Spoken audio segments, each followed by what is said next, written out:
The road to Ashvale was more broken than she remembered, cracked asphalt, swallowed by roots and moss, winding through the dense forest like a forgotten vein. Evelyn Harper hadn't been back in over 20 years, not since her mother packed their things in the middle of the night and drove them away without a word. Now she returned alone, with only her father's death certificate and the keys to a house that shouldn't have still existed. The trees leaned over the road like watchers, their limbs gnarled and blackened, scorched from the great fire that consumed half the valley decades ago. Ashvale had died long before the blaze, cut off after the mines collapsed, taking with them 17 men and whatever the townsfolk whispered about in the dark. But now, something called her back. Not just grief, something deeper, a pull in her chest like a magnet in bone. The town was still there. Faded, quiet, abandoned, but not empty. Evelyn's childhood home stood at the end of Hollow Street, a crooked 2-story farmhouse wrapped in peeling paint and ivy. Its windows stared like blind eyes. As she stepped onto the porch, the boards moaned in protest. Inside, the house smelled like mold and soot. Dust swirled in her flashlight beam. The silence was absolute, the kind that feels too full. Her footsteps echoed where they shouldn't have. She wandered through the house, remembering fragments of a past she had buried. A music box on the mantel, her mother's needlepoint on the wall, the staircase she used to slide down on a blanket. In the hallway, she found her old bedroom. Untouched. The wallpaper faded, the bed still made with pink sheets, though moth-eaten. A doll sat propped against the pillow. Not hers. It wore a tiny black veil. Then she saw the writing on the wall. Beneath the layers of faded crayon and marker, someone had carved letters into the plaster, deep scratches, desperate. Don't listen when it calls. The air turned heavy, cold. That night, she lit candles in the living room and unpacked her father's belongings. Among the papers was a notebook she didn't recognize, old, leather-bound, brittle at the spine. Inside were pages filled with his handwriting. Most of it was nonsense. Scribbles, diagrams, dates, but one page was circled in red. We sealed it, under the chapel. It can't breach the salt, but if they dig again, it will rise. I hear them at night. Not voices. Whispers in the teeth of the wind. Beneath it, in darker ink, Evelyn must never come back. A knock, not on the door, from beneath the floor. Evelyn didn't sleep that night. She sat in the corner of the living room, flashlight in one hand, her father's notebook in the other.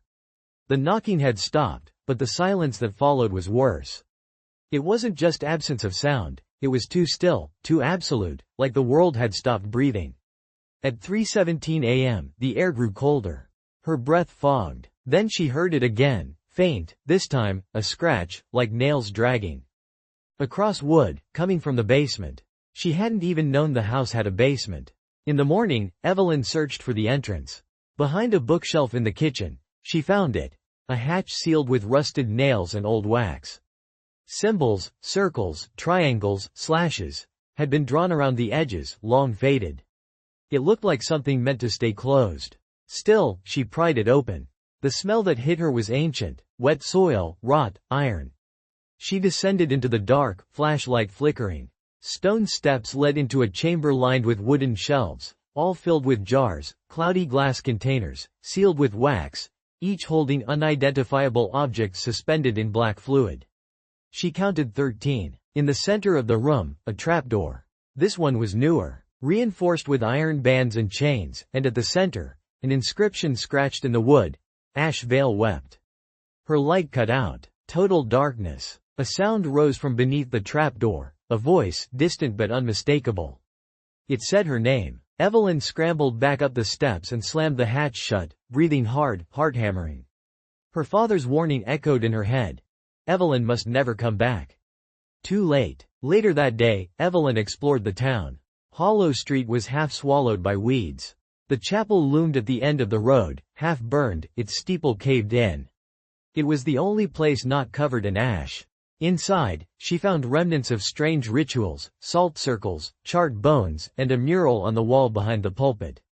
It showed a faceless figure towering over the town, arms spread wide, mouths where hands should be. And below it, scratched into stone, "The beneath does not forgive." She turned to leave, and saw footprints. Bare, wet, leading up from the church cellar. Evelyn ran. That night, she dreamed of the mine. She stood on its edge, peering down into blackness that moved like liquid. From below, something stared up at her, not with eyes but awareness. Hunger. Recognition. She woke to the smell of sulfur. The front door was open. And on the floor, written in soot, "You heard it. Now it knows." The Ashvale library was locked, but Evelyn still had the old key from her father's reign. Dust choked every corner inside, but the air was warmer, less haunted, almost. The archives were untouched since the town was abandoned. She spent hours digging. Eventually, she found it. A ledger dated 1903, marked Ashvale Consolidated Mining Co. Most of it was financial data, but buried in the margins were strange notes, scribbled hastily in different hands. Tunnel 7 collapsed after screaming heard. No survivors. Salt doesn't hold, use bone dust. We sealed it again. For God's sake, don't dig further. Whatever it is, it remembers. And it hates. Then one entry, written in thick red ink. It is not a ghost. It is not the devil. It is the memory of the earth itself. And we woke it up. Outside, Evelyn noticed something. The ash was falling again. Only, it wasn't ash. It was bone dust. She ran toward the old mill where townsfolk once held meetings. Inside, she found walls scrawled with symbols matching those around the hatch. Candles, long melted. Animal skulls nailed to beams. And in the center, a decayed body sitting in a chair, its mouth sewn shut, arms outstretched. A leather-bound journal rested in its lap. She took it. Back at the house, she read. The journal belonged to a man named Elias Varn, last surviving foreman of Ashvale mine. His final entries described how, deep in the earth, they unearthed a chamber not made by man. Smooth stone, walls covered in carvings that moved when not looked at directly. Then they heard it, singing. A low, endless hum that bypassed the ears and crawled into thought. Miners went mad. Some began speaking in tongues. Others wandered into tunnels, never to return. One carved a spiral into his chest before smiling and whispering, "She's listening now." Elias wrote, "We called it the Hollow. But it's older. Older than names, older than sin." The beneath wasn't empty. It was waiting. The last page simply read, "Don't dream. If you dream, it sees." That night, Evelyn dreamed again. She stood in the mine, alone. But she could feel breath against her neck, long, slow inhales that pulled the warmth from her bones. She turned. A figure stood there, tall. Its face was stitched skin and void. From its back, writhing limbs stretched upward like veins reaching for the sky. It reached toward her and said in a voice of grinding stone, "The earth remembers. And it wants you back." She woke screaming. And outside her window, footprints circled the house in the dirt, not hers. Bare, deep, wet. Evelyn refused to sleep the next night. She surrounded herself with every lamp she had, flashlight in one hand, journal in the other. The candles from the ritual room were now on her table. But as midnight drew close, the lights dimmed, not off, just drained. And then she smelled it. Rot, dirt, sulfur. She turned and saw the mirror. It was fogged from the inside. A handprint formed on the glass, dragging downward slowly, leaving behind a trail of black slime. But there was no one on the other side. Evelyn shattered the mirror with the flashlight.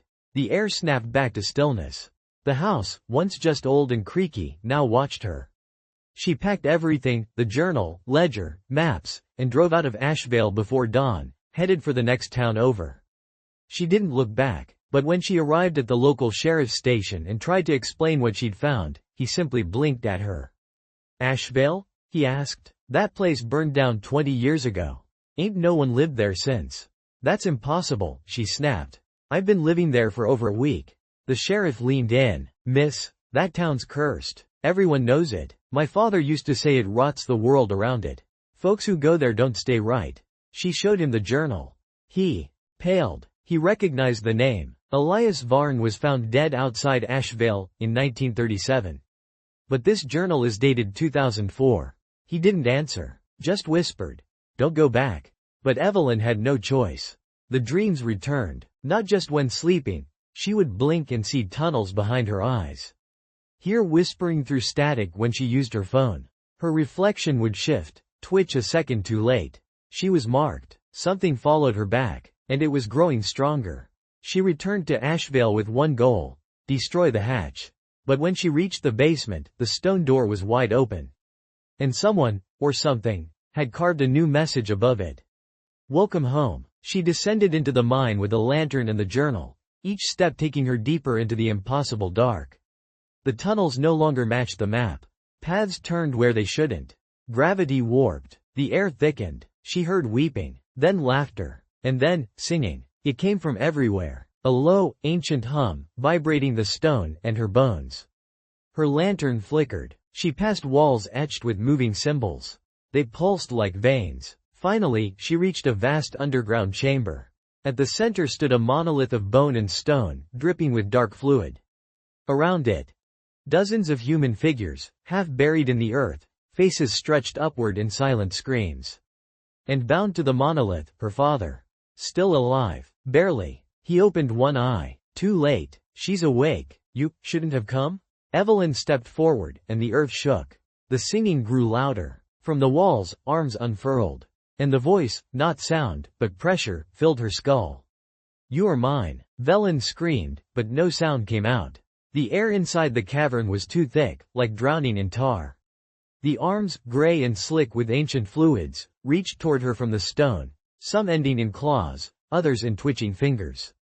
She backed away, but the tunnel behind her was gone. The path had folded shut like skin sealing a wound. Her father groaned. Burn, the ledger? The journal? Evelyn flipped through it with shaking hands. The pages had changed. Each entry now bled ink, twitching and reshaping itself into a single command written in symbols she somehow understood. To break the bond, blood must remember blood. She looked at her father. Tears stung her eyes. I can't. But behind her, the walls began to open. A figure stepped forward. It had her face, but twisted, hollow eyes, smiling too wide. The thing raised a mirror. No, a shard of obsidian, and held it up to Evelyn.